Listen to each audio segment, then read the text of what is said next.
What Star Wars animation characters would you like to see in an upcoming movie? Could we see Kanan in a Boba Fett movie? Or maybe Ahsoka in Episode 9? All good questions, but before I get to answering them, I want to say I'm Mike, and welcome back to Force Within TV, where today is Community Theory Thursday. Each week, I take your thoughts on a topic and share them in a video. That said, this video will contain spoilers for Solo, a Star Wars story. But back to those questions, I asked you, after seeing Solo, do you think we will see more animation characters make the transition to the big screen in Star Wars stories? And as always, you, the community, came up with some great ideas, so let's get right to those comments. The first of which is from Aaron Johnson, and he states, I think the future of crossover character appearances is bright. It's really adding story depth and intriguing possibilities. And I couldn't agree more, Aaron. I think the future is bright after seeing Darth Maul at the end of Solo, as well as Saw Gerrera in Rogue One. It just makes sense that we're going to get more animation characters making the transition to the big screen. Bobby V says, I don't think we'll see characters in Episode 9, but in Obi-Wan or Boba Fett, sure, I think that is very likely. I think you're absolutely right there, Bobby V, because Episode 9 is already a huge ensemble cast. There are so many characters that J.J. Abrams has to play with already, it's hard to fit in others, and that's even including a cameo, really. But moving on to a third comment here from Did Monkey, he says, I hope we see Ahsoka in the Boba Fett movie, or the Obi-Wan movie, but the thing I want most is just a pure Ahsoka movie. Yeah, I think we're still a ways away from that, Dead Monkey, but hey, again, seeing Darth Maul at the end of Solo means that Lucasfilm was willing to take these risks and take a character that I know he was in The Phantom Menace, but was primarily an animation character. I think the chances are that we will see an Ahsoka movie at some point. But moving on here, we also have Slep Rock. He says, since they're moving away from trilogies and appearing to focus on characters in their early years with a lot of these references to Star Wars: The Old Republic, it's possible that this is the future direction Disney is taking Star Wars,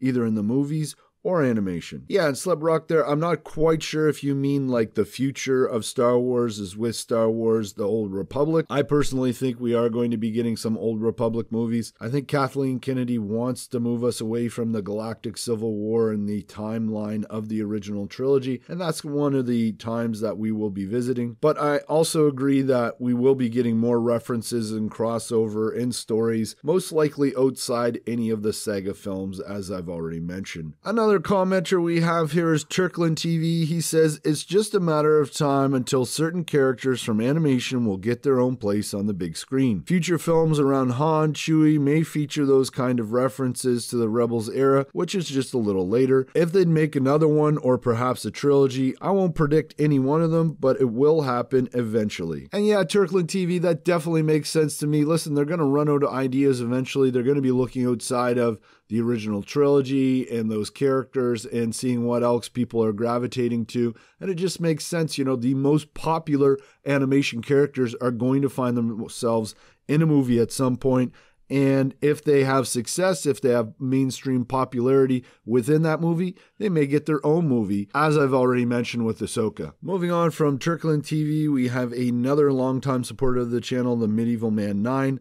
He states, I think it's a guarantee that we're going to see animation characters show up in live action movies. We're just about to wrap up the sequel trilogy, and when that happens, the streaming service will have been going for almost a year. Once the sequels are done, Lucasfilm can then turn to and lean on the animated and live action series to not only sustain interest in Star Wars, but to introduce new characters that the audience would be excited and eager to see on the big budget films. Lucasfilm would be foolish not to use the TV series to figure out which characters the audience is drawn to most in order to plan which movies to bring to the big screen. I just hope that Lucasfilm uses the comics and novels also. There's no doubting just how popular Dr. Aphra is, for instance. Even if they didn't want to take a chance on bringing her to the big screen, they can always put her in a series, either as a main recurring or a one-shot character. They could see how well she's received, and from there, think about putting her into a movie. They can do this with other characters too, and build up a pool of potential stories based on some more popular ones. If they do this properly and carefully, they could go on like this for decades. And yeah, absolutely, Medieval Man 9. I mean, it's funny, this is what I do very much as a YouTuber, is I have to gauge my audience and what they are interested in,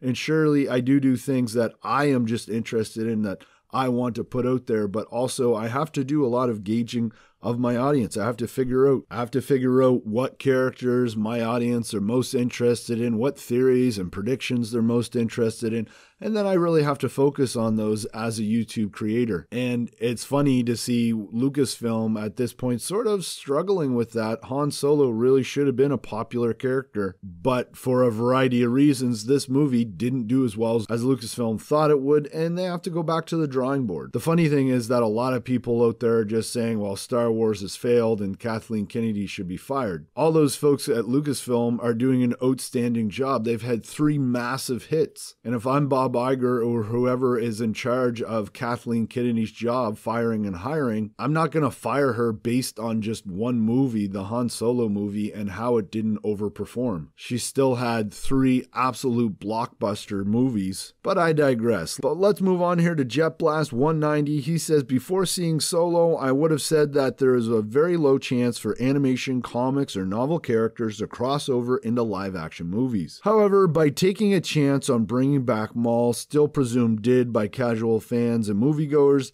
they've opened the door for many great characters to cross over into the movies. For the Boba Fett movie, there are some tremendous crossover opportunities for characters such as Cad Bane, Maul, Bossk, Dendar, IG-88, etc. There is also a great opportunity for crossover worlds such as Mandalore, Malachor, and of course there are also great possibilities for bringing back the Hutts, Kira, and even Han and Chewie. Beyond the Boba Fett movie, there are other possibilities that could open the door to finally seeing Ahsoka, Ezra, Sabine, and Thrawn in the movies as well. Even if some of this comes true, Solo may end up being remembered best for the possibilities it opened the door for, as well as the number of Legends characters and worlds that it brought into canon, particularly in the Solo visual guide and the art of the Solo books, Exar Khan being one of the very exciting characters from Legends to be added to canon. Thanks for another great comment there, Rich. Jet Blast 190, really appreciate it. And I like what you're thinking there. You know, Solo may not be the top grossing film at the box office, but it might be remembered as one of those movies that really